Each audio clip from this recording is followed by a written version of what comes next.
बिस्मिल्लाहिर्रहमानिर्रहीम रब्बिश्रह ली सदरी वयस्सिर ली अमरी वहलुल उक़्दतम मिन लिसानी यफ़क़हू क़ौली। Assalamu alaikum everyone, here is me Yusra Habib telling you about the statistics in which I discuss about z-test and t-test. So let's go start. What is z-test और z-test की क्यों हम लोग use करते हैं, देखते हैं क्या है।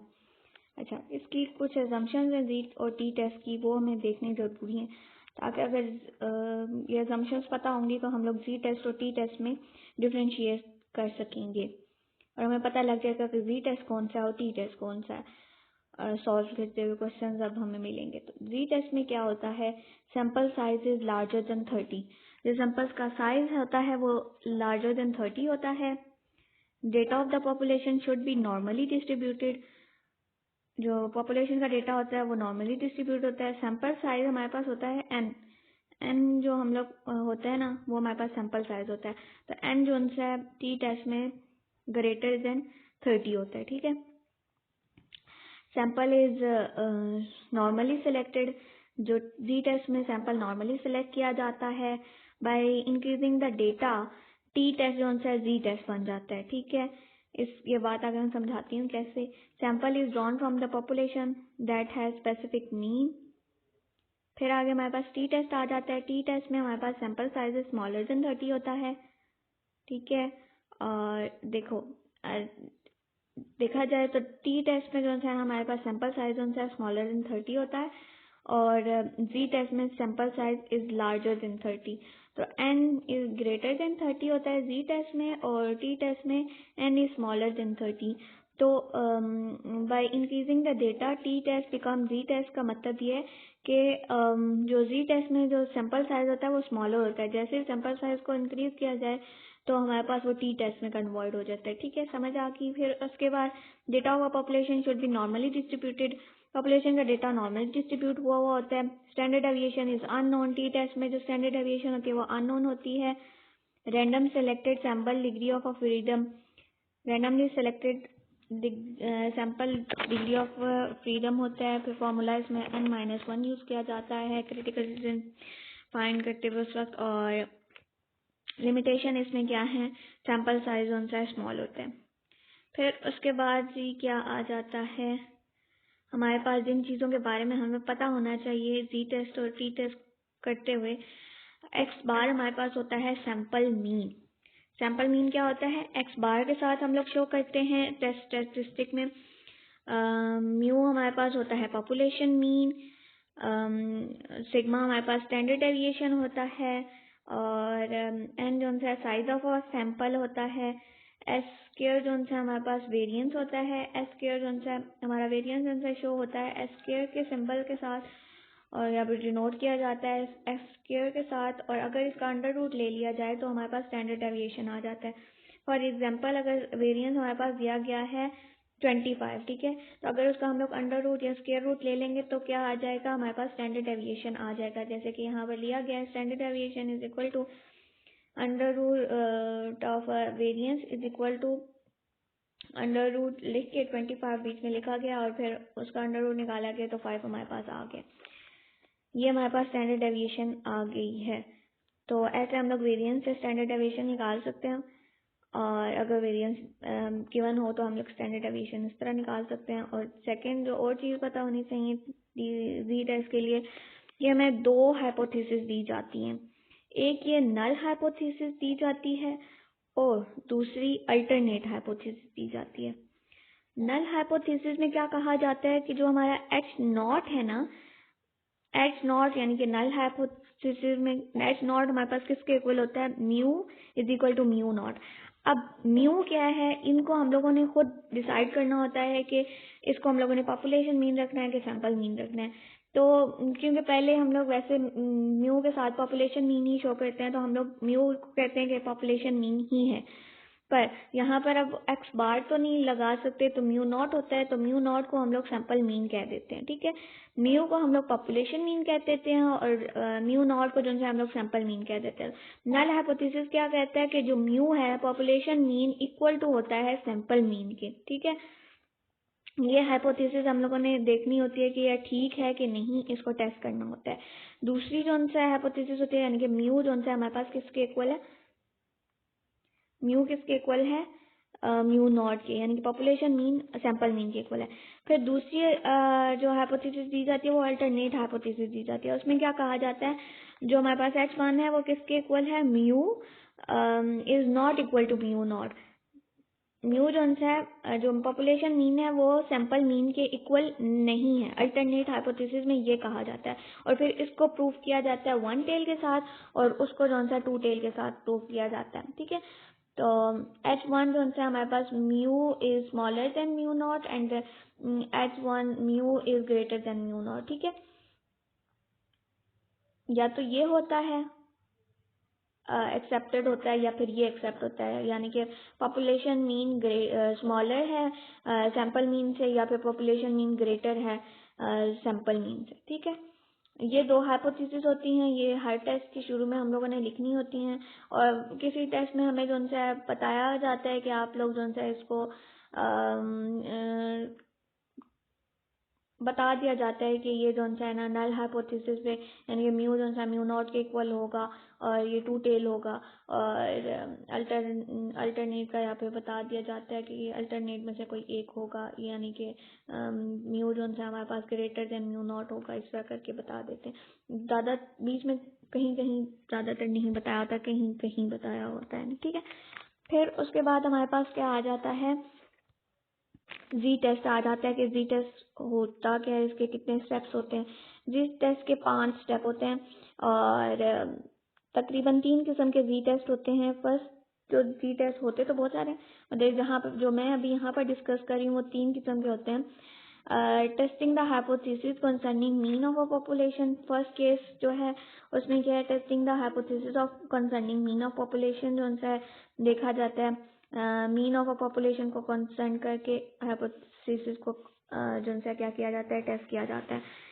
उसमें 5 स्टेप होते हैं। पहला स्टेप जो सा होता है उसमें हम लोगों ने नल हाइपोथेसिस देनी होती है कि H नॉट जो है mu is equal to mu not के इक्वल होता है और H1 जो है mu is not equal to mu not, या तो वो फिर हमारे पास म्यू जो है स्मॉलर देन म्यू नॉट होगा और या फिर म्यू जो है ग्रेटर देन म्यू नॉट होगा, यानी कि पॉपुलेशन मीन सैंपल मीन से छोटा होगा या फिर पॉपुलेशन मीन सैंपल मीन से बड़ा होगा, ठीक है।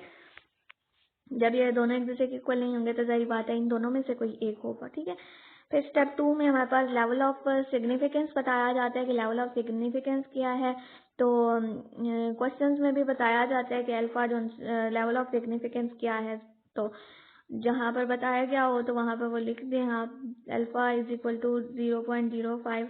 वैसे जो अगर जो यहाँ पर 3 टेस्ट हैं, तीनों टेस्ट में हमारे पास लेवल ऑफ सिग्निफिकेंस 0.05 ही है। ओके, स्टेप 3 जो है हमारे पास टेस्ट स्टैटिस्टिक है। अच्छा, टेस्ट स्टैटिस्टिक में हम लोगों ने फॉर्मूला लिखना होता है जो कि हम लोग इस स्टेटमेंट के लिहाज से लिखते हैं, ठीक है। इस स्टेटमेंट ये है कि मीन ऑफ अ पॉपुलेशन जो है कंसर्निंग मीन ऑफ पॉपुलेशन को हाइपोथेसाइज करने के लिए ये फॉर्मूला यूज होगा, Z is equal to X bar minus mu S by under root N. X bar हमारे पास यहाँ पर होगा सैंपल मीन, म्यू होगा हमारे पास population mean, S standard deviation होगा और एन जो है हमारे पास साइज ऑफ अ सैंपल होगा। देन हमारे ओके, जो यहाँ पर है कि क्रिटिकल रीजन को फाइंड करने के लिए क्या करना होता है कि टू टेल हाइपोथेसिस देखनी होती है। इसमें ये होता है कि हमारे जो टू टेल में तब देखते हैं जब हमारे पास नल हाइपोथेसिस जो है देखना हो कि नल हाइपोथेसिस एक्सेप्टेड हो रही है कि नहीं हो रही, उसको देखना होता है टू टेल में।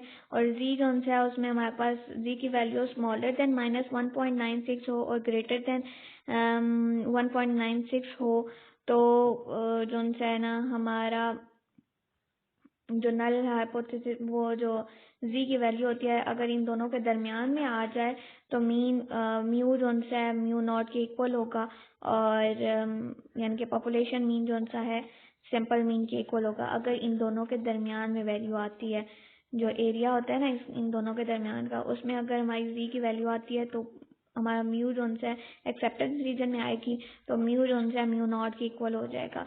दूसरा वन टेल में देखा जाए तो वन टेल में जो है क्या किया जाता है, दो ग्राफ अलग अलग बनाए जाते हैं। एक ग्राफ में जो है देखा जाता है कि -1.65 से जी की वैल्यू बड़ी है कि छोटी है। जी की वैल्यू अगर छोटी होगी तो इसमें होगा -1.65 से अगर छोटी हो जाएगी तो मीन, फिर जो हमारा पॉपुलेशन मीन होगा वो स्मॉलर देन म्यू नॉट होगा, ठीक है। और वहाँ पर अगर एक्सेप्ट होती है तो और जी जो है ग्रेटर देन 1.65 होगी तो तब हमारे पास म्यू जो है ना ग्रेटर देन म्यू नॉट होगा और वहाँ पर जो है ना वो एक्सेप्ट होगी। तो इन दोनों का इस तरह हमें पता लगेगा। आगे एक एग्जांपल करते हैं, उससे समझ आ जाएगा कि कैसे हम इसको देख सकते हैं। फिर 5 स्टेप में हम लोग क्या करते हैं, डिसीजन लेते हैं कि decision about the acceptance and rejection of a null hypothesis. क्या नल हाइपोथेसिस और जो अल्टरनेट हाइपोथेसिस हैं वो एक्सेप्ट हुई हैं कि रिजेक्ट हुई हैं, इसको देखा जाता है। इसमें 5वें स्टेप में डिसीजन लिया जाता है। ओके, अब यहाँ पर हमारे पास एग्जाम्पल आ गया, example of testing the hypothesis concerning mean of a population. Okay, क्या क्या दिया गया है, a sample of a size n is equal to 36। N हमारे पास जो सैंपल ऑफ अ साइज जो दे दिया गया है वो n इज इक्वल टू 36 है, is taken from a normal population with the variance दिया गया है 25 if the mean of a sample is 42.6। Sample का मीन जो है बता दिया गया है 42.6 है और test the null hypothesis that mu is equal to 45। उन्होंने कहा कि टेस्ट करें म्यू हमारे पास 45 के इक्वल है, यानी कि दोनों जो mu is equal to mu not यानी कि दोनों जो है 45 के इक्वल हैं। और अगेन अल्टरनेट हाइपोथेसिस फिर टेस्ट करें और उसको देखें कि म्यू जो है वो स्मॉलर देन 45 है कि नहीं। ये देखते हैं कैसे होगा। एन गिवन डेटा क्या क्या दे दिया गया है, एन हमारे पास 36 है, एक्स हमारे पास 42 है, एक्स बार यानी कि जो है सैंपल मीन, और म्यू हमारे पास पॉपुलेशन मीन है वो 45 है, एस केयर जो है हमारे पास वेरिएंस है और उससे हम लोगों ने निकाल लिया अपना वेरिएंस 5 हमारे पास, उससे हम लोगों ने स्टैंडर्ड डेविएशन निकाल लिया। स्टैंडर्ड डेविएशन हमारी आ गई है 5, ठीक है। और अब हम लोगों ने स्टेप 1 क्या करना है, बताना होता है कि H not is equal to mu not is equal to mu is equal to mu not, यानी कि पॉपुलेशन मीन हमारे पास सैंपल मीन के इक्वल होगा, ये कहा गया है। यानी कि जो एच नॉट है वो जब ये दोनों एक दूसरे के इक्वल हैं, मीन वो 45 के इक्वल होंगे दोनों, ठीक है। तो एच नॉट क्या है कि म्यू जो है हमारे पास 45 के इक्वल है। दूसरा जो है H1 जो है अल्टरनेट हाइपोथेसिस, वो हमारी नल हाइपोथेसिस थी। अब अल्टरनेट हाइपोथेसिस में क्या कहा गया कि mu is not equal to mu not, ठीक है।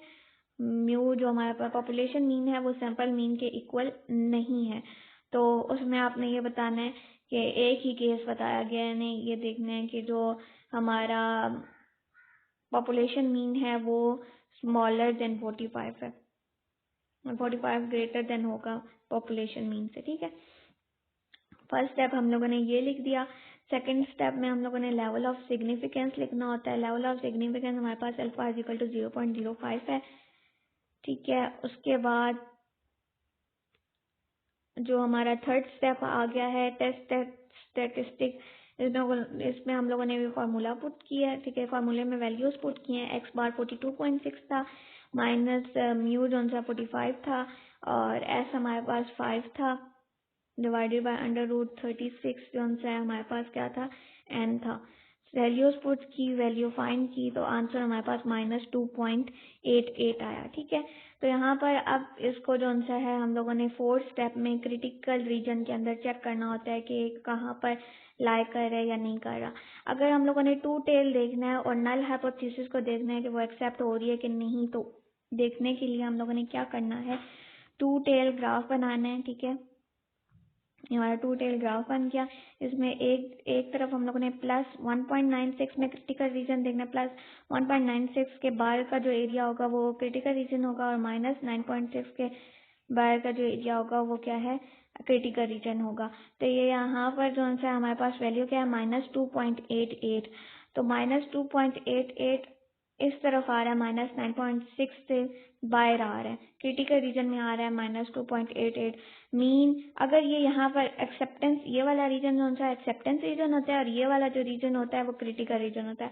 अगर ये एक्सेप्टेंस रीजन में आ जाता तो जो हमारी नल हाइपोथेसिस थी H0 is equal to mu is equal to 45, तो वो एक्सेप्ट हो जाती। तो यहाँ पर जो सा ये एक्सेप्ट नहीं हो रही क्योंकि ये एक्सेप्टेंस रीजन में आ ही नहीं रहा, ये क्रिटिकल रीजन में आ रहा है। तो मीन जो हमारा H0 है, नल हाइपोथेसिस है, वो एक्सेप्ट नहीं हो रही। H0 is not accepted, H0 हमारा जो सा एक्सेप्ट नहीं हो रहा, नल हाइपोथेसिस एक्सेप्टेड नहीं हो रही। मतलब ये कि जो हमारा म्यू है वो इज इक्वल टू 45 नहीं है। ठीक है, तो ये हम लोगों ने यहाँ पर टेस्ट कर लिया है 2 टेल में। अब 1 टेल दोनों जो है चेक कर लेते हैं। 1 टेल में ये होता है कि हम लोगों ने एक तरह जो है 1 टेल ग्राफ बनाना होता है, उसमें +1.65 ले लेते हैं या फिर -1.65 ले लेते हैं। तो +1.65 लिया है तो इसका क्रिटिकल रीजन ये वाला क्रिटिकल रीजन है और ये जो एरिया है ये वाला एक्सेप्टेंस रीजन है। तो +1.65 से जो है हमारा ये जो -2.88 की वैल्यू वो इधर कहीं आएगी ना, इस तरफ तो नहीं जाएगी। इस तरफ हमारे पास नेगेटिव वैल्यूज आती हैं और इस तरफ पॉजिटिव वैल्यू होती हैं। तो ये -2.88 है तो वो यहाँ पर कहीं लाई करेगी। तो ये एरिया जो है एक्सेप्टेंस रीजन है। ठीक है, ये वाला एरिया क्या है, एक्सेप्टेंस रीजन है। तो अगर ये यहाँ पर लाई कर रही है तो मीन मतलब ये कि फिर जो हमारा अल्टरनेट हाइपोथेसिस है कि H1 जो सा है इज एक्सेप्टेड व्हेन जो सा हमारे पास mu is greater than mu not. जो म्यू हमारा पॉपुलेशन मीन है वो सैंपल मीन से ग्रेटर है। ठीक है, तो तब ये एक्सेप्ट हो रहा है। ठीक है, और अगर देखा जाए तो यहाँ पर ये एक्सेप्ट हो रहा है। और फिर दूसरा अगर हम लोगों ने 1 टेल में देखना है -1.65 में जो z की वैल्यू देखनी है, तो ये वाला हमारा क्रिटिकल रीजन है उसमें और ये वाला जो है एक्सेप्टेंस रीजन है। तो क्रिटिकल रीजन में हमारा जो वैल्यू आ रही है 2.88, तो वो जो है वो इधर -2.88 है, तो वो क्रिटिकल रीजन में आ रही है इसमें। तो इसमें जो है H1 is rejected, H1 reject हो रहा है तब जब when H1 is not equal to H1 जो है हमारे पास इक्वल है किसके, mu is smaller than mu not, यानी कि जो हमारा पॉपुलेशन मीन है वो स्मॉलर देन है किसके, सैंपल मीन के। तो ये जो है एक्सेप्ट नहीं हो रहा। तो डिसीजन क्या लिया गया है कि H1 जो है एक्सेप्ट हो रहा है तब जब mu is greater than mu not है, इज एक्सेप्टेड। एंड H1 जो है हमारे पास क्या है, ये भी कह सकते हैं जिससे हम लोगों ने सैंपल मीन और पॉपुलेशन मीन कहा हुआ है कि म्यू जो है हमारे पास पॉपुलेशन है मीन है, तो पॉपुलेशन मीन लिखो 45 और सैंपल मीन क्या 42.6। तो यहाँ पर ये हमें पता लग गया है कि जो हमारी इस जगह पे हमें ये पता लगा है जो हमारी टेस्ट किया है कि वो ठीक है, क्योंकि हमारा 45 नज़र आ रहा है वो ग्रेटर है 42.6 के। तो मीन मतलब ये कि फिर हमारा जो क्या कहते हैं पॉपुलेशन मीन है वो ग्रेटर देन है 42.6 से, इसलिए जो सा यहाँ पर ये एरिया इसमें एक्सेप्ट हो गया है। अगर ये देखते हुए भी नज़र आ रहा है कि 42.6 छोटा है 45 से, तो जो पॉपुलेशन मीन है वो ग्रेटर है सैंपल मीन के। ठीक है, उसके बाद हमारे पास जो आ जाता है वो आ जाता है सेकंड केस में हम लोगों ने क्या करना होता है, testing the equality of a two population for the independent sample. Independent sample लिए गए हैं और लें और उन दो पॉपुलेशन की इक्वालिटी टेस्ट करें। ठीक है, तो यहाँ पर जो उनसे हम लोगों ने क्या करना है, स्टेप 1 में हमारे पास जो नल हाइपोथेसिस दी गई है वो इसी तरह देंगे कि mu is equal to mu not. Second जो अल्टरनेट हाइपोथेसिस देंगे वो mu is not equal to mu not, और यानी कि पॉपुलेशन मीन के इक्वल नहीं है सैंपल मीन, या तो वो ग्रेटर देन है क्या कहते हैं, या तो वो स्मॉलर देन है सैंपल मीन के, या फिर वो ग्रेटर देन है पॉपुलेशन मीन जो है ग्रेटर देन है सैंपल मीन के। स्टेप 2 में हम लोगों ने लेवल ऑफ सिग्निफिकेंस बताना होता है, वो अल्फा इज इक्वल टू 0.05 है। तीनों टेस्ट में जो मैं करा रही हूँ, इन तीनों टेस्ट में अल्फा जो है हमारे पास 0.05 है। स्टेप 3 में हमारे पास टेस्ट स्टैटिस्टिक देखते हैं। टेस्ट स्टैटिस्टिक देखने के लिए क्योंकि हम लोग ने equality of two population for the independent sample के लिए टेस्ट करना है, तो हमें ये फार्मूला यूज़ करना होगा कि z is equal to x bar 1 minus x bar 2 divided by under root x square by x1 का स्क्वायर डिवाइडेड बाय n1 और प्लस x2 का स्क्वायर डिवाइडेड बाय n2। तो यहाँ पर जो x बार है x बार 1 वो हमारे पास फर्स्ट पॉपुलेशन का होगा सैंपल मीन, और x बार 2 जो है हमारे पास सेकंड पॉपुलेशन का जो है सैंपल मीन होगा। s हमारे पास s1 जो है हमारे पास स्टैंडर्ड डेविएशन फर्स्ट की होगी, फर्स्ट पॉपुलेशन की और सैंपल पॉपुलेशन की, और स्टैंडर्ड डेविएशन जो है सेकंड सैंपल पॉपुलेशन की s2 होगी, और फिर उनका स्क्वायर लिखा हुआ है, उनका स्क्वायर लेना है। और n1 हमारे पास नंबर ऑफ क्या होगा, साइज ऑफ सैंपल होगा फर्स्ट पॉपुलेशन का, और size of sample second population का n2 होगा। फिर उसके बाद हमारे पास फोर्थ स्टेप में क्या होगा, अब देखें था उस जिस तरह हम लोगों ने फर्स्ट केस में किया था, फर्स्ट केस में भी हमारे पास पहले 2 स्टेप यही थे, और अगले 2 स्टेप जो चौथा और पांचवा स्टेप था ये भी वही था, सिर्फ जो ये हमारे पास टेस्ट स्टैटिस्टिक है ये चेंज हुई है। ठीक है, हमारा जो फार्मूला है वो चेंज हुआ है। इसमें हमारे पास स्टेप 5 में क्या करना है, क्रिटिकल रीजन देखना है, z इज स्मॉलर देन -1.696 और या फिर z इज ग्रेटर देन 1.96। तो इसमें हम लोगों ने इसको देखना है कि ये एक्सेप्ट नल हाइपोथेसिस एक्सेप्ट हो रही है कि नहीं हो रही।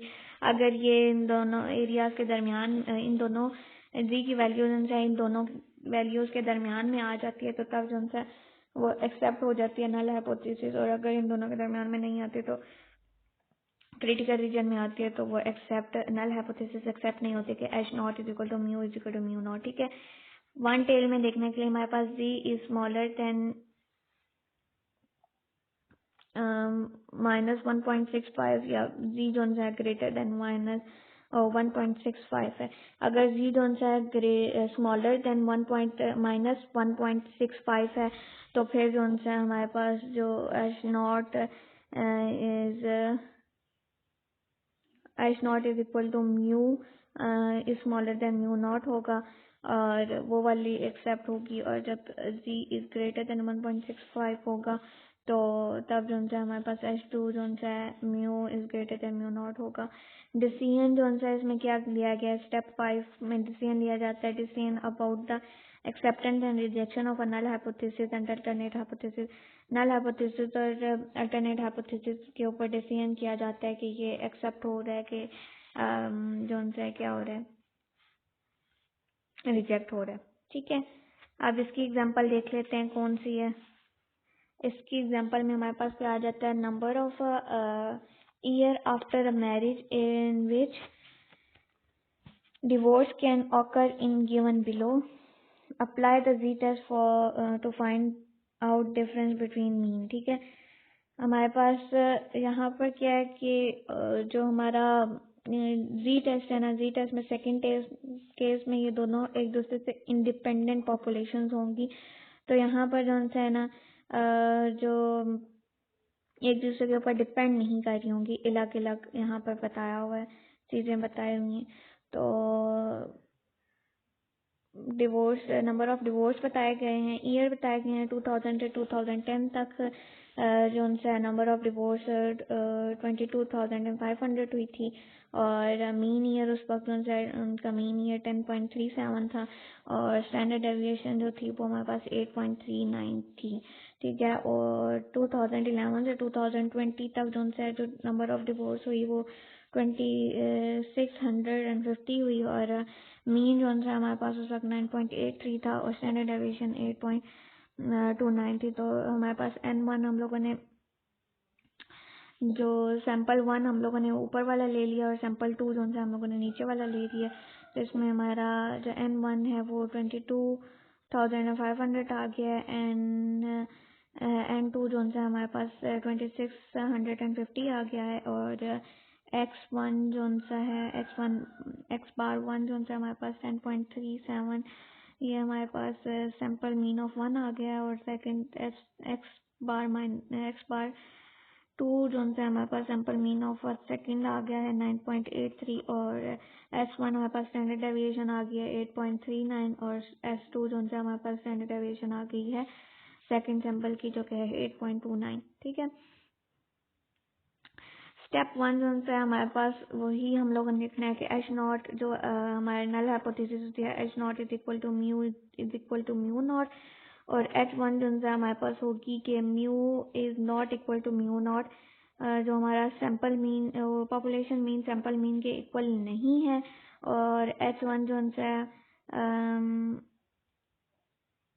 h1 जो सा या तो म्यू जो सा ग्रेटर देन म्यू नॉट होगा या म्यू जो सा स्मॉलर देन म्यू नॉट होगा। म्यू नॉट लिख लें या म्यू टू मैंने तो लिख दिया गलती से, या म्यू नॉट आता है। ठीक है, स्टेप 2 में हमें लेवल ऑफ सिग्निफिकेंस बताना है, वो है हमारे पास 0.05। ठीक है, उसके बाद हमारे पास स्टेप 3 जो आ जाता है, इसका टेस्ट स्टैटिस्टिक फार्मूला लगाना है। फार्मूलाज में वैल्यू पुट, यहाँ पर टेस्ट स्टैटिस्टिक आ जाती है। फिर इसमें जो है हम लोगों ने फार्मूले में वैल्यू पुट कर लेनी है। फार्मूले में वैल्यू पुट होंगी तो हमारे पास 3.16 जो है आंसर आ जाएगा। और सॉल्व करने के बाद तो जो हमारे पास स्टेप 4 है, इसमें अब हम लोगों ने क्रिटिकल रीजन को देख लेना है कि क्रिटिकल रीजन कहाँ पर ये आ रहा है। इसमें हम लोगों ने जो म्यू और म्यू नॉट लिया है ना, वो हमारे पास जो म्यू है वो हम लोगों ने ले लिया है,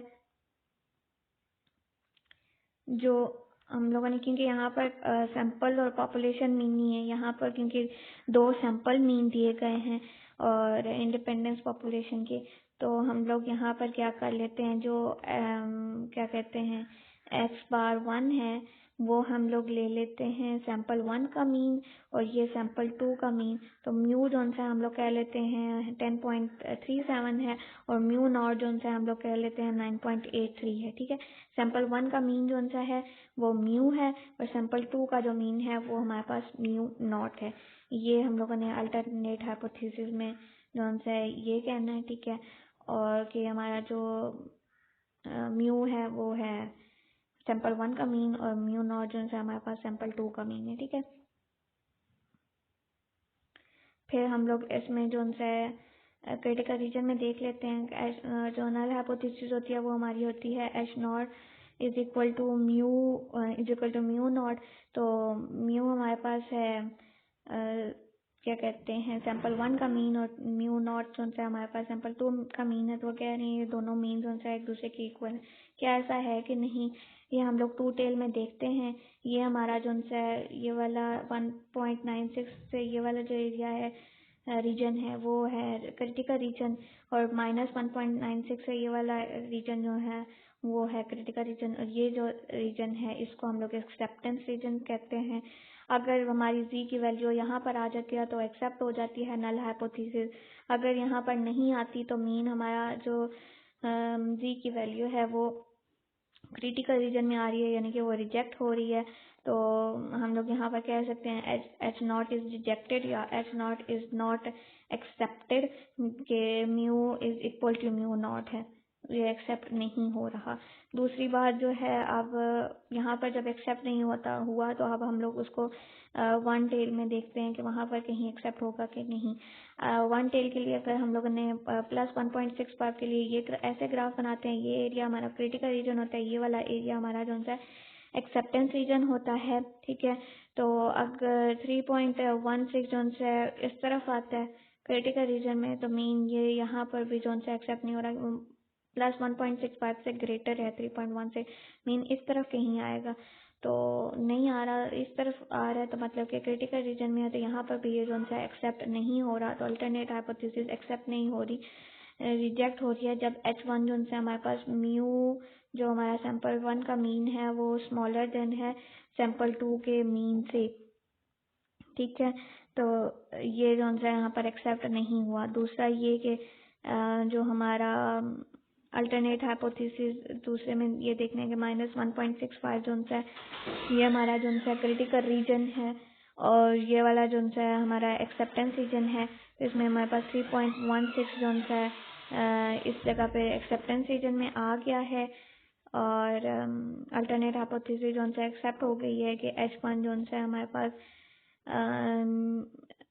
H1 की जो अल्टरनेट हाइपोथेसिस क्या थी कि जो सैंपल मीन है वो ग्रेटर देन है सैंपल 1 का मीन जो है ग्रेटर देन है सैंपल 2 के मीन से, ठीक है। तो ये एक्सेप्ट हो गया है और डिसीजन हम लोगों ने ले लिया है कि H1 जो है हमारे पास mu is greater than mu not, sample 1 का मीन ग्रेटर है सैंपल 2 के मीन से, तो अल्टरनेट हाइपोथेसिस एक्सेप्टेड हो गई है तब उस वक्त। और फिर ये अगर हम लोगों ने कंफर्म करना हो कि क्या आंसर हम लोगों ने ठीक आया कि नहीं, तो हमारा ये दो मीन थे ना, म्यू नॉट म्यू जो है हमारा सैंपल 1 का मीन था और म्यू 2 हमारा सैंपल 2 का मीन था। तो यहाँ पर जो अल्टरनेट हाइपोथेसिस दी गई थी कि म्यू जो है वो ग्रेटर देन है म्यू नॉट के, तो यहाँ पर नज़र आ रहा है कि 10 जो है ग्रेटर देन होता है 9 के, ठीक है। तो जो हमारा सैंपल 1 का मीन है वो ग्रेटर है सैंपल 2 के मीन से, तो ये वाली H1 जो है एक्सेप्ट हो गई है। यहाँ पर हो गया हमारा एंड। और उसके बाद हम लोग अगला जो है करते हैं थर्ड केस, उसमें देखते हैं कि थर्ड केस में क्या होता है। जी टेस्ट के अगली वीडियोस में मैं आपको बताऊंगी और साथ साथ जो करते जाएंगे, ठीक है। अल्लाह हाफिज़।